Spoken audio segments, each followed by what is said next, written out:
और मैं उस बारे में जानना चाहूँगा कि जब आप 370 और इलेक्टोरल बॉन्ड को लेकर जब आप डिसीजन सुनाने जा रहे थे, आपकी बेंच जा रही थी, तो क्या तैयारी थी, क्या प्रेशर था, क्या मन में था कि ट्रोलिंग होने वाली है, क्या इसका खौफ था, या आप तैयार थे कि जो होगा देखा जाएगा, हमको तो सत्य के साथ रहना है? जी, आपने ये दो केसेस का जिक्र किया, but to my mind there is no case, कोई भी ऐसा मसला जज के लिए बहुत बड़ा नहीं हमें समझता हूँ, या कोई मसला किसी जज के लिए बहुत छोटा भी नहीं होता. The ultimate effort of the court is to apply your training. You analyze the case from the perspective of the facts, the law. अब आप अयोध्या की बात करें, it was a first appeal before the Supreme Court. The Allahabad High Court had decided the suit, and there was a first appeal before the Supreme Court. अब first appeal में निर्णय करते हुए कैसे निर्णय करना चाहिए? These are very well settled principles which have been laid down not by us but for generations to come, even before the independence in 1947. Namely, you look at the pleadings of the parties, you look at the evidence in support of a case or otherwise. So what I'm trying to drive at is this, that no matter how big a case is or how small, maybe a case relating to somebody's pension, somebody's employment, you basically apply the same principles as a judge. Likewise, when you are dealing with a case like, say, Article 370 or the electoral bonds case, I'll throw in one more case. Right. Or recently we decided the Aligarh Muslim University case. The principles which you have to follow have been enunciated over generations.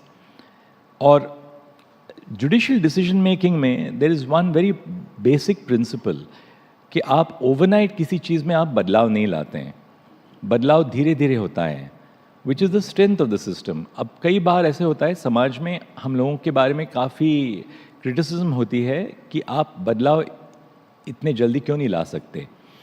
उसकी वजह है that the judiciary stands for a sense of stability in the evolution of doctrine, namely that there are certain fundamental values of a society which must be continued. So even when we decided, say, a case like the Aligarh Muslim University case recently, right, we were guided by the decisions of the Supreme Court right from 1950.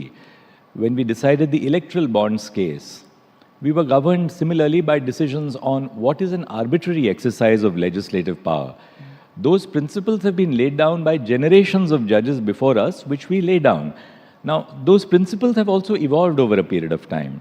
अब नए नए सिद्धांत आए हैं, such as the doctrine of proportionality. हमारे यहाँ आज हमारे बीच जस्टिस अर्जुन सिकरी साहब हैं, उन्होंने पहले doctrine of proportionality modern dental college के उनके निर्णय में दिया था. Now, we have built on the doctrine of proportionality which was laid down by Justice Sikri in the modern dental college case. So incrementally, you change doctrine so as to make it more robust.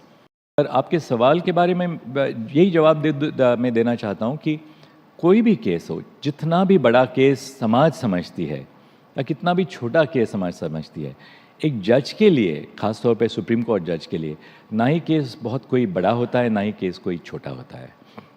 And you must have the ability to step back after all that is said in the case. You step back and then retreat from the zone of conflict. That is very important. Right. That as a judge you must retreat from the zone of conflict, and that's when you are left with yourself. That's the difference between a lawyer and a judge. You retreat from the zone of conflict, and you are left with no one else but your own thoughts to then see where the balance of justice will lie.